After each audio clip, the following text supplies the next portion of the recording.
ಇದೀಗ ಅದನ್ನು ಲೋಕಾರ್ಪಣೆ ಮಾಡುವಂತಹ ಸಂದರ್ಭ ಸನ್ನಿಹಿತವಾಗಿದೆ. ರೋಬೋ ಅದನ್ನು ತಂದುಕೊಟ್ಟಿದೆ. ಇದೊಂದು ವಿನೂತನವಾದಂತಹ ಪ್ರಯೋಗದ ಮೂಲಕ ವೇದಿಕೆಗೆ ಇದನ್ನ ಪರಿಚಯ ಮಾಡಿಸಿದಾರಲ್ಲ, ಅದಕ್ಕೆ ಮೊದಲಿಗೆ ಉಮೇಶ್ ಅವರಿಗೊಂದು ದೊಡ್ಡ ಚಪ್ಪಾಳೆ. ಕೃಷ್ಣ ಅವರಾಗುತ್ತಿದ್ದಾರೆ. ನಾಡಿನ ಹೆಸರಾಂತಗಾರರು ಮೆಲೋಡಿ ಕಿಂಗ್ಗೂ ಕೂಡ ಹೆಸರನ್ನ ಕೊಟ್ಟಿದ್ದಾರೆ. ಬನ್ನಿ ಒಂದು ಚಪ್ಪಾಳೆ. ಡಾಕ್ಟರ್ ಉಮೇಶ್ ಕುಮಾರ್ ಅವರ ಜೀವನದ ಗಾಥೆ, ಸಾಧನೆ ಎಲ್ಲವೂ ಕೂಡ ಒಳಗೊಂಡಿರುವಂತಹ ಅದ್ಭುತವಾದಂತಹ ಪುಸ್ತಕ. ಕೈಗಾರಿಕೆ, ಸಹಕಾರ, ಕಲಾ ಪೋಷಣೆ, ಸಮುದಾಯದ ಸೇವೆ, ರಾಜಕೀಯ, ಇನ್ನು ಹಲವು ವಿಷಯಗಳನ್ನ ಒಳಗೊಂಡಿದೆ. ಚಪ್ಪಾಳೆಗಳನ್ನ ನೀಡೋಣ, ಅಭಿನಂದಿಸೋಣ.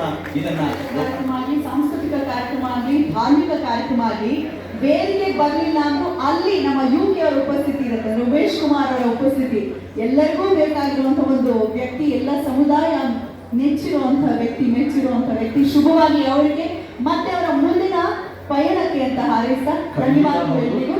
ಯಾಕಂದ್ರೆ ಸಮುದಾಯ ಇನ್ನಷ್ಟು ಸದೃಢವಾಗಿ ಕೆಲಸ ಮಾಡಬೇಕು ಅಂತ ಹೇಳಿದ್ರೆ ಶ್ರೀಯುತ ಜಗದೀಶ್ ಅವರನ್ನ ವೇದಿಕೆಯಲ್ಲಿ ಅತ್ಯಂತ ಗೌರವದಿಂದ ಅಭಿನಂದಿಸಲಾಗ್ತಾ ಇದೆ. ಈ ಕಾರ್ಯಕ್ರಮಕ್ಕೆ ಬಂದು ಸಮುದಾಯಕ್ಕೆ ಶಕ್ತಿಯನ್ನ ಬಿಂಬಿಸಿದ್ದಕ್ಕೆ ನಮ್ಮ ವಂದನೆಗಳು. ಅವರ ಮಾತಿನ ಮೂಲಕ ಒಂದಷ್ಟು ಗುರುಪನ್ನ ತುಂಬಿದ್ದಾರೆ. ಇದಕ್ಕೆ ವಂದನೆಗಳನ್ನ ಸಮರ್ಪಿಸ್ತಾ ಬೀಳ್ಕೊಳ್ತಾ ಇದ್ದೀವಿ ಅವರನ್ನ. ದಯಮಾಡಿ ನಾವು ಮತ್ತೊಮ್ಮೆ ಎಲ್ಲರನ್ನೂ ಕೂಡ ಕೇಳ್ಕೊಳ್ತಾ ಇದ್ದೀವಿ. ವಿಶೇಷ